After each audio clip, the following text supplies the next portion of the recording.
Hey guys, in this video I want to talk about heavy weight. Is it always the answer when it comes to muscle building, bodybuilding? Is heavy weight always the answer when it comes to bodybuilding? Before I get into that topic, guys, I encourage you to stick around to the end of this video, find out how you can reach me with your questions and or comments.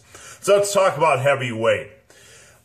Many times when I recommend in an article that a lifter focus on progressive resistance, I'm always met with 5% of comments like, my buddy doesn't do that, or that's nonsense, you're an idiot, that's foolish, there are other ways, mind muscle connection, time under tut, all this kind of good stuff.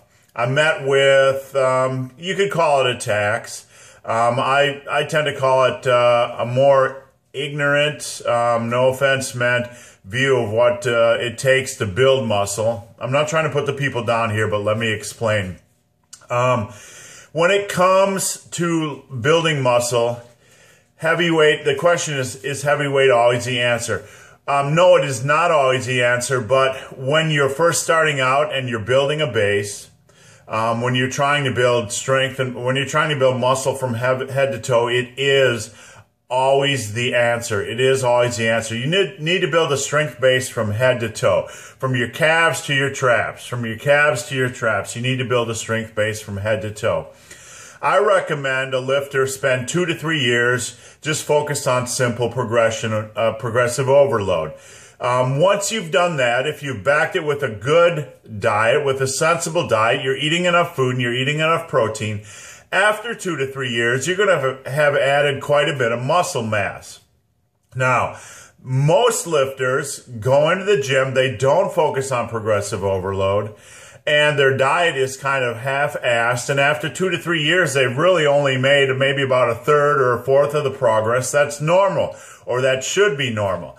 So they start to try all different kinds of crazy things like time under tension, slow negatives, and going for the pump and adding volume and switching programs and so on and so forth. They start chasing things when they really haven't spent a quality amount of time chasing progressive overload using conventional hypertrophy trophy rep ranges.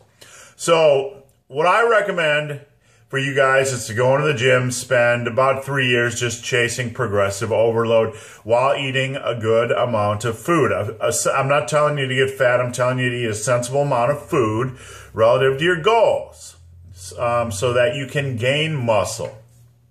So the question was, is strength always the answer? After that point, after you've spent 3 years, 2-3 years building muscle, and you have the amount of a solid percentage of the muscle mass that you want to gain, then it's, in my opinion, it's not always wise to train strong and heavy every week if you're looking for muscle building. Now, don't fall out of your chair. I'm not telling you to train light. What I'm telling you is that you might need some form of periodization. Some of the forms of periodization I recommend for the late intermediate or intermediate muscle head, guy who wants to build muscle, is maybe doing 1 week heavy work and then 1 week rest pause work. Now the rest pause work isn't going to be as heavy as the heavy work, but the rest pause work is still going to focus on progressive overload. The difference is you're cutting rest periods dramatically, so you're not able to lift as much weight during that week as you do during your heavy week, but you're still pushing for progressive overload. You're still trying to push your body. You could rotate, this form of nonlinear periodization could be worked many ways. You could have a volume week or even a volume period of 4 weeks where you focus on more volume, like a 4 or 5 sets by 10 reps, and the weight is down a little bit. And then you could have a strength period where you do 4 to 8 weeks of more strength-focused work. So, progressive overload is always the answer, but at some point as an intermediate lifter, as an intermediate lifter, you might need to periodize. You might need to do nonlinear periodization just to save your joints wear and tear of trying to go super heavy all the time.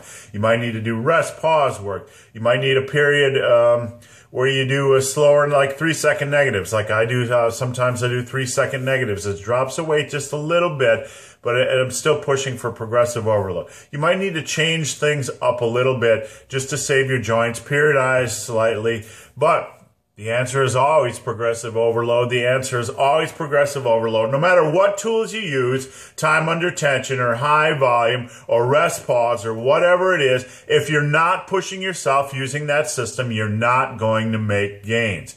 Your progress is going to slow. These things are not magical. So heavy weight is not always the answer. But whatever form of training you use, you have to push for progressive overload eventually, or you're not going to see progress. So guys, if you have any questions or comments regarding this video, there is a link below to a forum Q&A. Come on over, ask me any questions you want on strength training, muscle building, diet, nutrition, supplementation, or motivation. So guys, as always, thanks for watching and have a great day.